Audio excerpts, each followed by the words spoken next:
पहला थिस्सलुनीकियों 5 उसका 10, हालेलुया, उसमें भी लिखा है जागते रहने के लिए हमें जागते रहना है। Praise the Lord. पहला पत्रस 5:8 में लिखा है, पढ़ देती हूँ मैं, निकालेंगे। पहला पत्रस 5 उसका 8वां वचन, सचेत हो और जागते रहो, क्योंकि तुम्हारा विरोधी शैतान गरजने वाले सिंह के समान इस खोज में रहता है कि किसको फाड़ खाएं। हालेलुया। सचेत हो। आज का समय हमें सचेत होने के लिए परमेश्वर चाहता है कि हम सचेत रहें और सचेत रहें और जागते रहें, क्योंकि शत्रु जो है वो फाड़ खाने की तैयारी में, वो हर समय यही आस में रहता है कि कैसे किस विश्वासी को फाड़ खाऊं, कैसे इसे फाड़ खाऊं। हालेलुया। और जब हमें मालूम है कि जो हमारा शत्रु वो हमें फाड़ खाने के लिए ताक में लगा रहता है, तो हमें कितना जागने की आवश्यकता है। हालेलुया। कैसे तैयारी में रहने की आवश्यकता है। आमीन। हालेलुया। किस तरह अपने आप को तैयार रखने की आवश्यकता है कि हमें जागते रहना है। आपको मालूम है अगर, हालेलुया, कि सामने वाला जो है आप पे वार करके आपको नाश करना चाहता है, तो आप अपनी तैयारी में रहेंगे कि नहीं। इसी तरह हमें सचेत रहना है और जागते रहना है, क्योंकि तुम्हारा विरोधी शैतान गरजने वाले सिंह के समान इस खोज में रहता है कि किसको फाड़ खाएं। कौन है जो फाड़ खाया जा सकता है, यही है परीक्षा। इसलिए हमको बचना है, और बचना है तो सचेत रहना होगा, जागते रहना होगा, तैयारी में रहना होगा, हमेशा योग्य बनने में लगे रहना है कि कैसे उस शत्रु को हम हरा दे, कैसे उस शत्रु के ऊपर जय पाएं। अगर आप सचेत रहेंगे, जागते रहेंगे, तो विरोधी पर जय पा सकते हैं, और परमेश्वर हमें उसे सुरक्षा देने के लिए, हालेलुया, अनुग्रह करेगा। हमें निरंतर अपने विश्वास को बढ़ाते रहना है। जैसे हमें गीत गा रहे थे अभी, हालेलुया, यीशु मसीह बादलों पर आने वाला है, बादलों पर यीशु आने वाला है, विश्वासियों को ले जाने वाला है। हालेलुया। हम ये गीत जब गाते हैं तो हम ये गाते हैं कि विश्वासियों को अपने साथ ले जाने वाला है। तो हमें जागते रहना है, विश्वास में दृढ़ होना है, अपने विश्वास में, ताकि हम उस विश्वास के द्वारा अपने परमेश्वर के साथ जा सकें। और सावधान रहना है शत्रु से, कि क्योंकि वो फाड़ खाने वाला शत्रु है, और वो इस खोज में रहता है किसका विश्वास कहाँ गिर गया है, किसका प्रेम कहाँ गिर गया है, और वहीं से वो अपनी अपवित्रता को ला देता है, वहीं से वो तमाम प्रकार की युक्तियों को भेजता है। अगर आप अपने द्वार को खोले रहेंगे, शत्रु घुस जाएगा, लेकिन आपके अंदर अगर परमेश्वर वास करता है तो आप सचेत रहेंगे, सावधान रहेंगे, और परमेश्वर की महिमा करते रहेंगे और अपने विश्वास में बढ़ोतरी को लाएंगे। यही परमेश्वर हमारे विश्वास को बढ़ाएगा जब हम जागते रहेंगे। हम जागते रहेंगे तो हम अपनी सुरक्षा के खुद कर पाएंगे। आप ये ना सोचें, परमेश्वर तो सुरक्षा देता ही है, लेकिन हमें भी अपने आप को सुरक्षित रखना आना चाहिए कि हम जब जानते हैं कि एक जहर की पुड़िया हमारा नाश कर सकती है, तो हम उससे सावधानी बरतते हैं। वैसे ही पाप हमारे जीवन को, हमारे आत्मिक जीवन को, हमारे जीवन की हर एक कड़ियों को खराब कर सकता है। तो हमें सावधान रहना है, क्या करना है और क्या नहीं करना है, हम ये जानते रहना है। जब हम ये जानते हैं, और ये वचन जो हमें सिखाता है कि सचेत रहना है, किसके प्रति, शत्रु के प्रति, सावधान रहना है किसके प्रति, इस गरजने वाले सिंह के प्रति जो हमें फाड़ सकता है।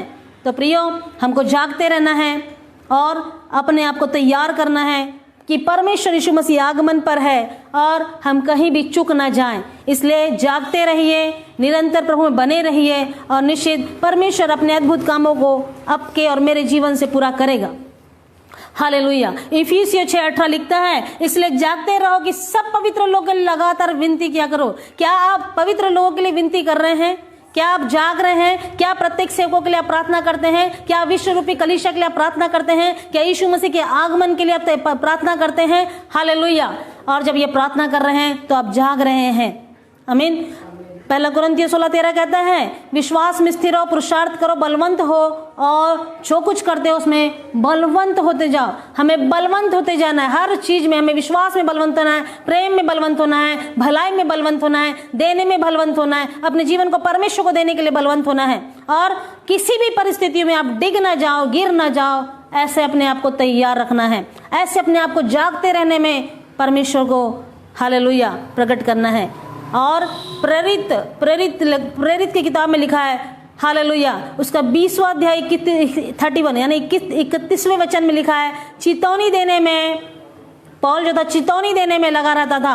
हालेलुया। वो दिन और रात 3 साल सोया भी नहीं है, जागा मतलब सोया ही नहीं, बोलना है जागते रहा और प्रार्थना करते रहा। क्या आप और मैं 3 मिनट भी, मैं सोचती हूँ 3 दिन भी, अगर 3 रात और 3 दिन भी अगर ऐसे जाग गए ना, तो हमारे जीवन से अद्भुत बातें होने लग जाएंगी। प्रियो, हमें हर बातों में, हमें हर दिन जागते रहना है, हर दिन विश्वास से बने रहना है, हर दिन प्रार्थना करते रहना है, लगातार प्रार्थना करते रहना है। जब हम लगातार प्रार्थना करते रहते हैं, हम जागते रहते हैं। हर बातों के लिए प्रार्थना करना है, हम जागते रहते हैं। हालेलुया। उसके आगमन के लिए प्रार्थना करते रहना है, तो हम तैयार रहते हैं। Praise the lord, hallelujah. So इसलिए लिखा है वचन में, मैं रात और दिन तेरा ध्यान करूंगा। सो रात और दिन ध्यान करने का अर्थ है प्रार्थना रूपी जीवन, जागते रहने का जीवन। और मरकुस 14:38 यही लिखता है कि परीक्षा में ना पड़ो। सो हमें इन तमाम बातों से बचना है कि हम सचेत रहे, सावधान रहे और परीक्षा में ना पड़े और शत्रु का सामना कर सके। उसके लिए हमें योग्यता चाहिए। हमारे जीवन में अगर प्रार्थना ही नहीं है, हमारे जीवन में अगर जागने की प्रवृत्ति ही नहीं है, तो कहीं ना कहीं गिर सकते हैं, हार सकते हैं, संसार में खो सकते हैं। लेकिन अगर आप जाग रहे हैं, सो आप परमेश्वर की महिमा करते हुए पाए जाएंगे। और यीशु मसीह के आगमन में भी प्रभु आपको कहेगा, बेटा तू आ, और निश्चित हम सब उठाए जाएंगे। हालेलुया। आइए अपनी आंखों को बंद करें और प्रार्थना करें कि यह समय प्रभु हमें जो दिया, इन वचनों के द्वारा हम सब आशीषित हुए। प्रभु आपके अद्भुत वचनों के द्वारा हम सब हालेलुया आपकी ब्लेसिंग को पाए हैं। हमने जागना सीखा है, हमें प्रार्थना करना सीखा है। प्रभु मैं धन्यवाद करती हूँ कि आपने इन अद्भुत वचनों के द्वारा हम सबको आशीष दिया।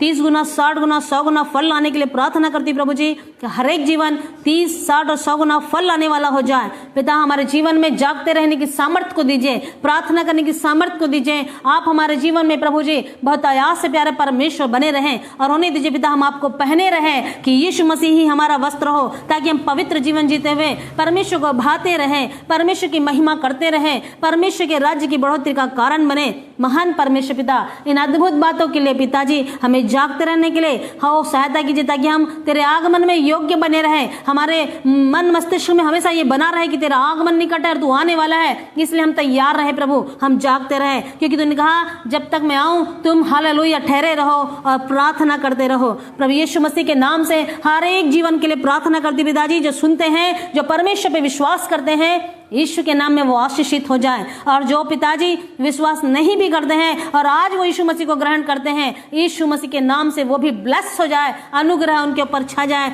और वो अनुग्रह में उस परमेश्वर को जानने वाला हो जाए और उसके पीछे चलने वाला ठहर जाए। सो प्रार्थना करती महान परमेश्वर, प्रत्येक परिवार में जो आज के वचन के अनुसार हम देखते हैं कि दुनिया में बहुत सी तमाम प्रकार की बातें हो रही हैं और विश्वासी कई जगह उलझे हुए हैं, फंसे हुए हैं, तनाव में है, निराश में, हताश में उलझे हुए हैं, बीमारियों में है, तकलीफ में है, रोने में है और आज दुख उठा रहे हैं। लेकिन खुदावन वो आपके पीछे चल रहे हैं, जाग रहे हैं, विश्वास रखे हैं, यीशु के नाम से वो फलवंत हो जाए, यीशु के नाम में वो उन्नति को पाए और उन्नति की उस शिखर में प्रभु जी आगे बढ़ने वाले हो जाएं। प्रार्थना करती हूँ क्योंकि जागना हमें उन्नति को देगा, इसलिए प्यारे पिता हम जागते रहें और उस उन्नति को प्राप्त करें जो स्वर्ग से हमारे लिए है। प्यारे खुदावन, हम उस वस्त्र को पहने रहे जो परमेश्वर ने हमें दिया है और वह यीशु रूपी वस्त्र है। हम मसीह को पहने रहे और मसीह का स्वभाव हमारे जीवन से प्रभु हालेलुया निकलता रहे और जब तक यीशु मसीह आए हम प्रभु की महिमा में तैयार पाए जाएं। सो होने दीजिए हमें यीशु बढ़ने पाए पिताजी, यीशु की महिमा, यीशु के कार्य हमें बढ़ने पाए, यीशु का राज्य हमें बढ़ने पाए और पूर्ण रीति से यीशु का राज्य हमारे भीतर आ जाए।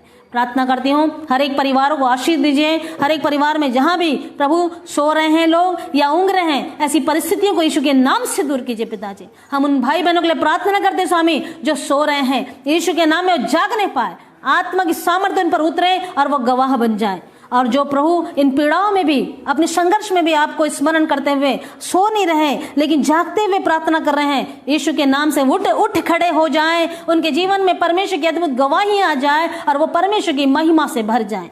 प्यारे पिताजी सहायता कर, मार्गदर्शन कर प्रभु, सब बातों में आपको ऊंचा उठाते हैं पिताजी। हर एक जवानों को आशीष दीजिए पिता, और जवान जहां कहीं भी प्यारे परमेश्वर संसार में बुरी अभिलाषाओं में लिप्त हैं, यीशु के नाम से छुटकारा पाए आज के दिन पिता। आज के दिन प्रभु जी वो जागने वाले, प्रार्थना करने वाले, अपने परमेश्वर से प्रेम करने वाले ठहर जाएं। उनके विश्वास को जागृत कीजिए खुदावन, यीशु के नाम से हर एक जवानों के जीवन में संसारिकता हट जाए और परमेश्वर का राज्य आ जाए पिता।